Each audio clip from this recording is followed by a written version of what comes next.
mkombozi ni huyu African Wild Potato. Ni tiba kabisa ya tezi dume, lakini inatibu pia kansa za aina zote, na kuna mtu nimeona akitoa ushuhuda mpaka kansa ya mapafu alikuwa nayo na amepona kwa kutumia kiazi hichi kinaitwa African Wild Potato. Lakini TB, arthritis, maradhi yote ya ngozi na virus zile zinazosumbua sana, iboko yake ndo hii hapa, African Wild Potato.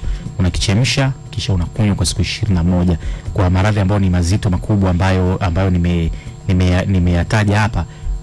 Unafanya 21 kwa mara 3 tofauti.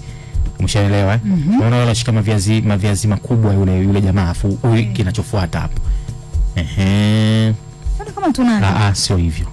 Umeandika African Wild, unaona hizo, unaona majani haya, majani ndio ya kwake. Sasa sijui kwa nini hajakionyesha kwa chini. Haya majani unayaona juu ndio yanaota hivyo yenye njano. Na ni kiazi ambacho ni tiba kweli kweli. Kwa hiyo haya maradhi ambayo nimetaja kama maradhi ambayo yanahusiana na virus pamoja na kansa ni miezi mitatu unakitumia.